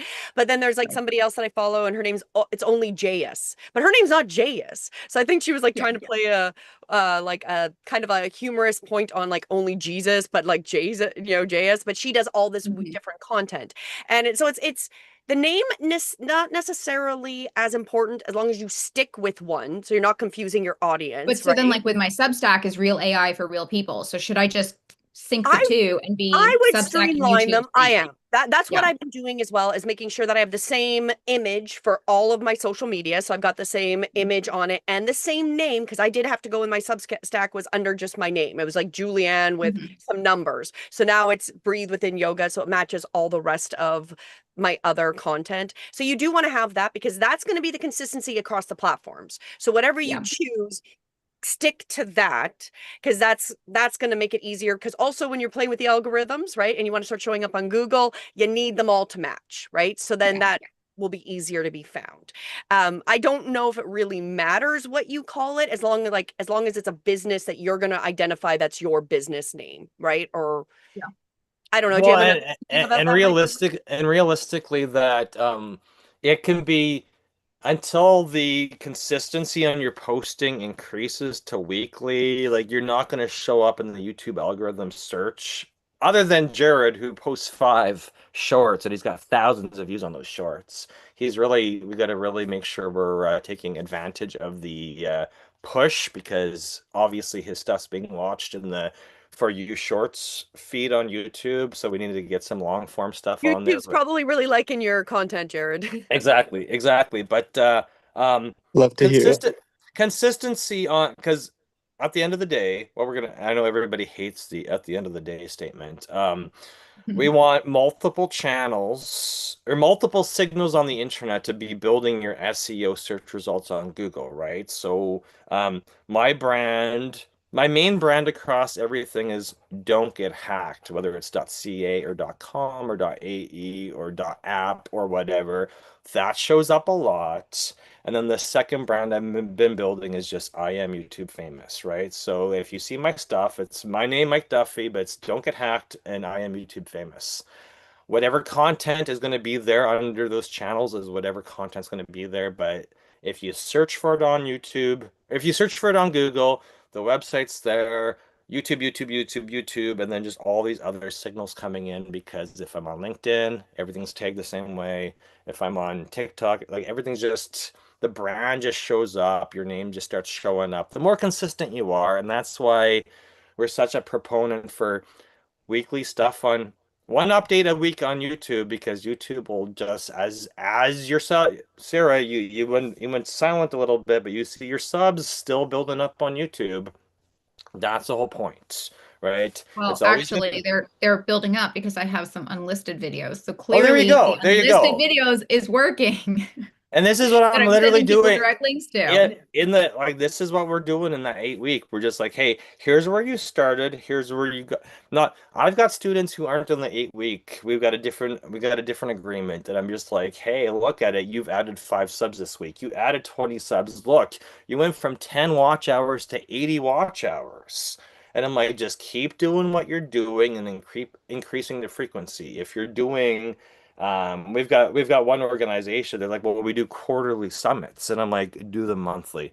Well, that's a lot of work. I'm like, it is, but you guys pump out a lot of video content when you're doing it quarterly. So if you can arrange your business workflow to do these things monthly, and you're doing a summit over 2 days, you're gonna have a shit ton of video content, and every single month people are going to be expecting stuff from you, which means you have a larger audience in order to get your sponsorship sold, to get more speakers on your stage, to give more people opportunities to speak. So what we're doing is we're building your brand and allocating time from something you used to be doing that wasn't making you wasn't bringing you an audience and wasn't bringing you revenue, to now bringing you revenue and an audience. But it's consistency, and it's just building on what's working and getting rid of the distractions that aren't working. Anyway, we've almost gone 2 hours, so yay. I guess we'll round this up. Does anybody have any other questions before we head off for this Saturday? I don't know the chat. I didn't look at the chat recently. I don't think there's any. It's just Lucretia and Sarah talking. Okay. Yeah. Okay, we'll wrap it up because I think I gotta go help Jared with the live on his new MacBook. So anyway, Good to get that going. same time, same place. So if you're interested in the 8-week sprint, it's revolving. We're welcoming people in, even if they didn't start week one. If you're gonna wait till June, July, it's pretty much a 2-month sprint, and we're gonna meet at least twice a week where we're building out your workflow and making and just fix. But also, if you want an audit on your YouTube channel, send me a DM. I'll take a quick screenshot of what I see on mobile and tell you it's either great or you got to clean it up a little bit. It's just a matter of easy tips for me. And then if you appreciate that, then we're welcome to have you ask more questions. But YouTube University. Our focus for these 8 weeks is to hold you accountable, help you get this. Like, we are here to be like, we're pretty much coaching you through these 8 weeks to make sure you're consistent and you're putting your content out there. And then once you've got this as part of your routine, it'll just continue. And I did want to make one last comment about, because Mike had made way at the beginning about holidays, right? So I want to put this out there. Holidays don't exist. Not when you're creating content. Holidays don't exist. You can pre-record things and have them go live on that day anyways. And holidays are probably some of the best times to actually put content out because people are around. So we have to start getting out of that employee mindset per se, because now you're not really an employee when you're creating content. You are creating your own branding, right? And being more seen all the time. That was the excuse I got yesterday from somebody. It's like, oh, I took a break from my lives because it was Christmas holidays. I'm like, but you're self-employed. So Exactly. how does that work? Why are you too. still living it? Why are you still living in the employee mindset when you're dedicated to retiring your husband? I don't understand that. So you're living as an employee, but with the self-employed mindset. So I'm like, and I see you posting funny Christmas photos. So you're still making content on Christmas vacation. So you're still making content on Christmas vacation, but it's a Christmas photo. Why didn't you just like live stream the whole process of you doing that stuff? Like, anyway. And it is true. I want to make a comment that we all quit. I had a full-time job. Mike left his full-time job before I left my corporate. So he was out of it by the time he was like 20. By the time he was 20, he was no longer in corporate. By the time I was 27, 28, I was out of corporate. We have never Holidays confuse us because we don't live by holidays, right? When you become working 80 plus hours a week for yourself to get out of the corporate grind, yeah, you might technically work more hours, but I do feel it is much more, I don't know, it's nicer, at least you're benefiting from those hours than a company that doesn't actually appreciate you. So yes, you quit your 40 hours a week to work 80 hours. Exactly. That we all go that way. But It's we time want your freedom. Time 80 freedom. hours to be more impactful, right? Learning Exactly. stuff every single day. And when you realize you've followed an influencer or followed the wrong track, let's just get back on track, right? You're learning from people who've built YouTube before they got monetized, after they got monetized. The signals we see from the YouTube corporate office and the employees aren't what real life YouTubers are doing every single day. So this is why we hold this class and hold this space for you every Saturday. We want you to learn the consistency rules as opposed to what other people might be telling you what to do. Because Because when you show up I, consistent and no one else is showing up on YouTube that day, you can tell you'll get more views, right? Especially if you're putting out, because YouTube wants content every day because people are going on every day. So think of holidays as actually like a great boost day because, you know, people are around because majority are employees and have the day off, right? And that's actually a really good time to have specifically content go up, especially on holidays. and Jared needs to add more fire to his shorts because More obviously fire. that's obviously what people are looking for. Could Looks you like do it's like a working, I really, guess. really, really short Fire. intro where it's like on the screen, like a big like fireball on the screen, and then, but like, do people scroll away if there's an intro? Is my question, or if it was like 1 second, Well, like a this It would is have to the be fireball. well. I Maybe would I put would that great at the idea, end because Sarah. I usually scroll away from stuff like that. But it could be It would like have your to be like signature. it would have to be like that That's 0.1 true. second, right? Like that's probably the length would be if you're gonna put an entry screen into especially a short, it's got to probably be like point one of a second, like literally fire, and then you see it what he's building or How making, do you right? do something like that? Like, how do you create that? I haven't AI done tools. exactly. I literally created shorts in Wondershare yesterday, so it's like you can make any video like video editor on my MacBook.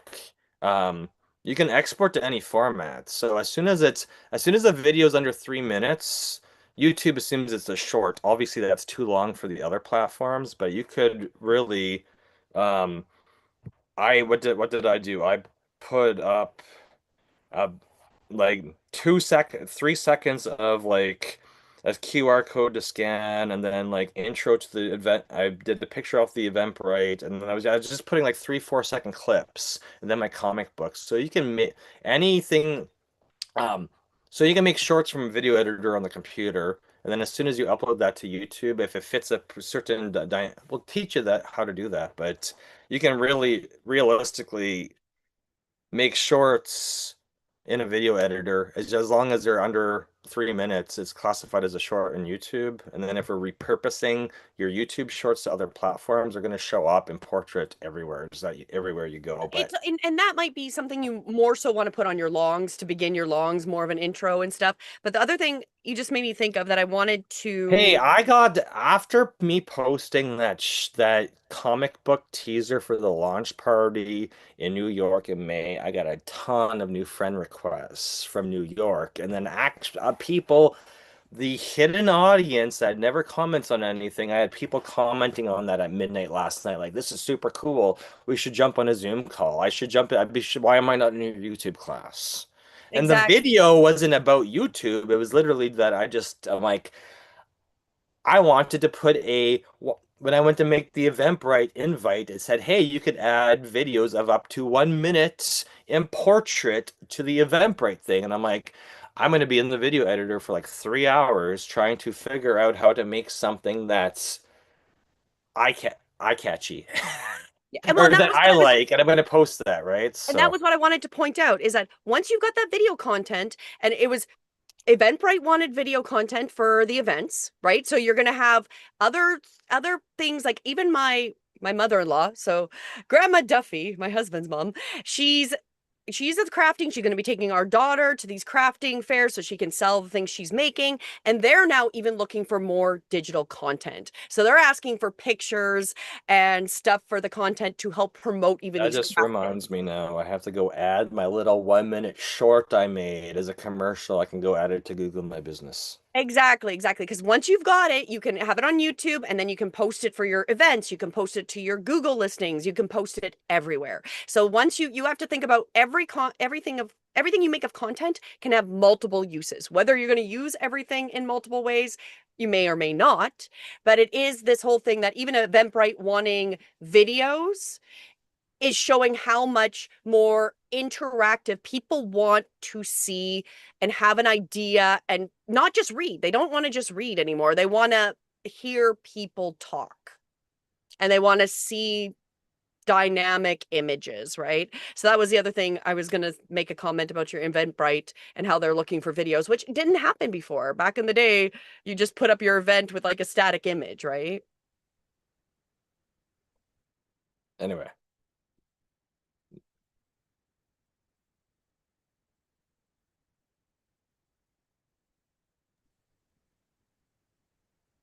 I think we're good. I think I think those. we're good. I'm just like, I need to go eat something. I've had two cups of coffee, so I'm just like, all right.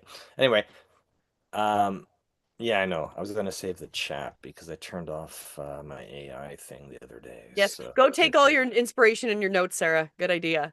I know.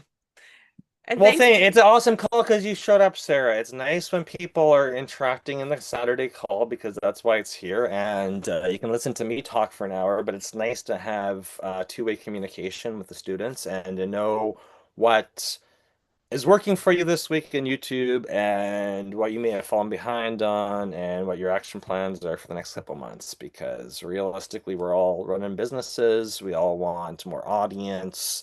How do we get more audience? We need to promote ourselves. How do we promote ourselves? I think it's way easier to just go live and make video than it is to worry about social media posts that nobody's going to see or they're going to scroll right past. Your current audience wants to hear from you. They want to hear what you're working on and what you can help them fix and get past, and that's why we're going live. And Anyway, they want to see things. People want to see things. Obviously, video is like it would not surprise me, and I do believe that this is probably if you are going to go for a job in the future, if they even exist, it's going to be video resumes. I do believe that's how it's going to be. It's going to be you will or at least instead of a cover letter, it'll be a cover video where you're Okay, but introducing can we yourself. talk about that real fast? Because I think both of you probably saw my post from the absolute nightmare I have been living the last few days. And I know this call is going real long, but like, I so don't I care. It's posted on content. I can Threads. repurpose this. Okay, so I posted on Threads one line. What was it? Tuesday, Wednesday? I don't even know what day it is. Wednesday night. Looking for recommendations for video editors. And you know what? Shame on me. I should know. Mike posted, he was like, Sarah, you know better. You should only get recommendations from friends. This reiterated that entire sentiment. I woke up the That, next that, morning. that made me feel like when I was in Dubai, say I was looking for an employee and you have a city of 12 million people reach out for a job, Sarah. It was the last few days have been, I have truly never felt so shocked and stalked is the I best way commented on to. that post. It is wild. My mom even called and was like, I don't quite understand what you're posting about, but like, are you okay? It wouldn't surprise me if someone rang my doorbell today, being like, I heard you're looking for a video editor. Like, it has been truly that insane. And the wild part is I had over 80 comments and over 5,000 views on that one line thread post by the next morning within like 8 hours. I had over 45 WhatsApp messages when I woke up the next morning because my WhatsApp was connected to my Instagram, which is connected to Threads. Every single one of them. And the wildest part is most of them, like you guys were talking about creating like a video resume. I would have watched a video resume. Most of them are just dropping me like raw Google Drive links saying, here's my portfolio. Never in a million years am I going to click on a Google Drive link in a WhatsApp message. I know, but Hard that's no. everybody overseas. What's up? Yes, What's up? I But feel it's like an also entire. the old way of doing things, right? So that is the correct thing is like it's gonna be if you want a job, showing up on camera and doing like like this is introducing myself because people are gonna be substantially more likely to watch that video than to Right. go and read your resume. Because It kept going though. It was like 45 WhatsApp messages overnight. I've had to turn on my away messages in WhatsApp just saying I'm not hiring, stop contacting me.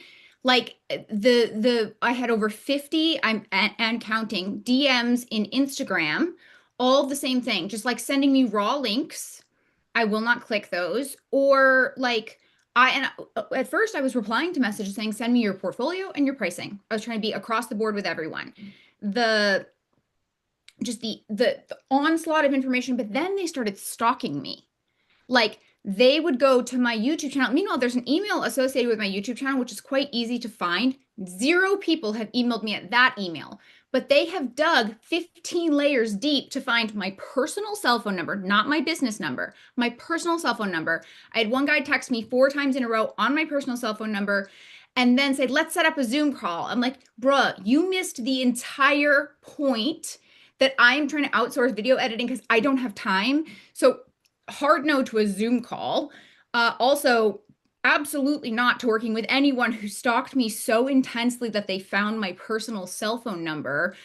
like immediate block.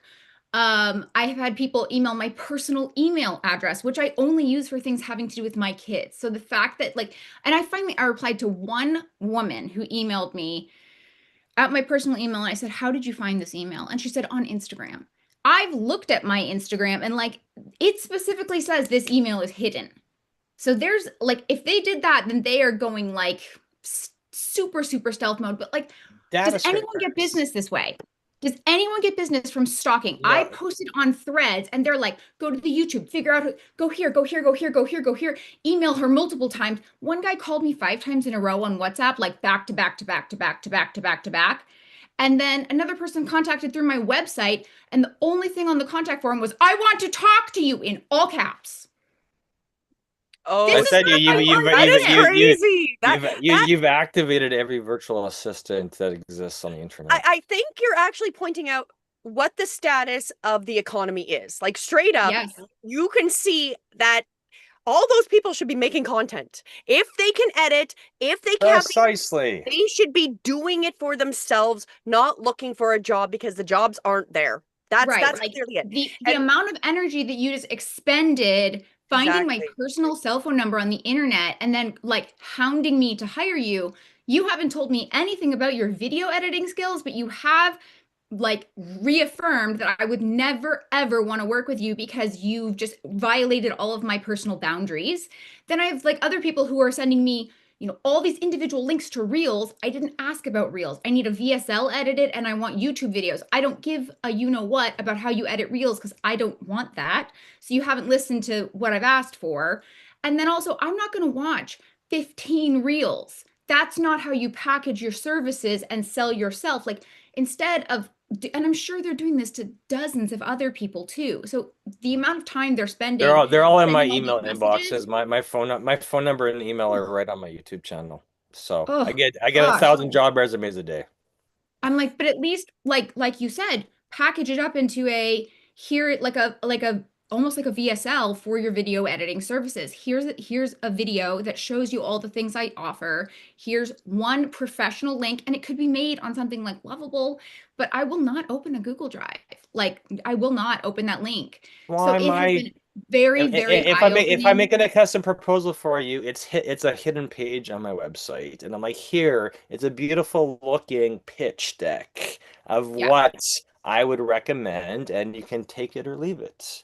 But And I I'm mean, not going to maybe hound you. my standards are a little bit higher because I'm aware of what all these AI tools can do and how easy it is to put together a custom pitch deck or a video or whatever. But But you I'm like, also if you guys understand say how you're in video to. editing, then you need to prove it to me and provide me something that I didn't watch a single video. I spent the majority of my time blocking people and I had to unattach or like disconnect my WhatsApp from my Facebook and my Instagram to try to like stop the onslaught. Like that's how bad it was. But I was like, that's what I spent my time doing and I've ended up having multiple people recommend actual video editors from people I know. So this was a hard lesson to learn. Shame on me, I know better. But now I really know better, but it was very, very eye-opening experience. Well, I just think you're really just hitting the nail with the hammer of like where we're sitting worldwide economy, right? Yeah. Just the sniff of putting up that one line literally One sentence.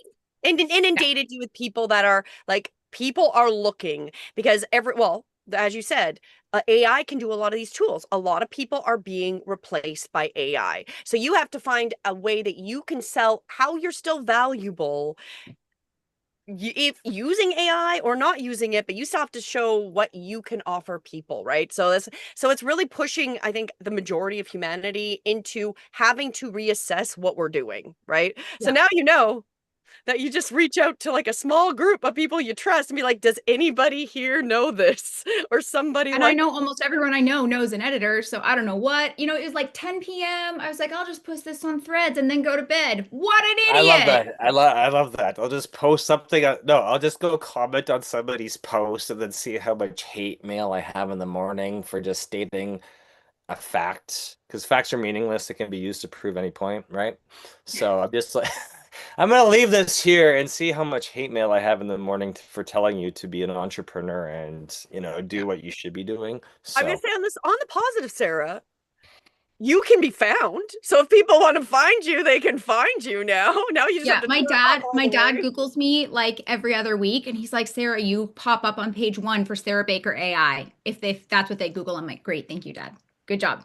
now we just need a lot of YouTube content. So we'll look Yeah. forward to helping you out when you're ready to start that journey. Yes, I am committing. I put it in the chat. I'm committing to the summer sprint, but I'm also proud of myself for knowing that if I signed up now, I would not follow through and I would feel And this overwhelmed is and what I I'm would not telling get the best everybody results. when they sign up. I'm like, I don't like, I want a good, after 8 weeks, I want an outstanding video testimonial for you. So you Yeah. we're going to expose the workflow because it doesn't matter if it's a YouTube client or one of my normal clients. It's, it's like this technology thing, change management, where um, we need to implement this visibility engine into your business, but I actually have to roll back the layers to figure out like what things are you working on that aren't really working for you that we can just forget now, install this system into your week where you can hold yourself. I'm going to hold you accountable, but I need you to hold yourself accountable. I need you to look forward to doing this because if you're not going to look forward to doing this, I don't want to onboard you And that because was I my want problem with my podcast was because I I want look you to forward to this win. every week. I want you to win, but I want you to understand that like this is the YouTube first approach is different than a social media approach. And once you understand how YouTube works and how it's like this encyclopedia of all of what you can do, like it's a completely different approach than posting on these other platforms because this stuff's gonna rank and people are gonna find you. And when they see your videos, it's that instant know, like, and trust because you're like it's a different approach. And I want to make sure after the 8 weeks, you're winning and it's attainable and you can do it. Even if you're like, stuff's gonna happen. People end up in the one of our students is in he texted me this morning, he's in the ER, and I was like, this is why I want you to build something where if you got to take a week or two off, you've already built, you can go make shorts out of your content. Like you've got a ton, you got enough content on your YouTube that it's uploaded, it's set to drip on a week's schedule, and if you have to take a week or two off, you could just say, "Hey, I'm gonna bump these videos up to release on a different day and time, so I don't have to make content this week." But I've already made enough content and it's dripping out on a weekly schedule that it works without me working on it every single week. But I still want you to go live. But I know that stuff pops up. People got kids, families. There is vacation time. There's all this stuff, Well, and you are human. You are not an you're actual human. guy. You are You know, human. But on that, now we've to gone wrap over up. 2 hours, so I Oh, think I we need to know. wrap I this up. know. Anyway, thank you all for showing up. Same time, same place next Saturday, 9 a.m. Eastern. If you want more information about the 8 week sprint, just DM me, send me a message. I'm easy to find. My phone number is literally on my YouTube banner. So don't be the I am stalker. YouTubefamous.com. We'll see everybody next week. Bye. Bye.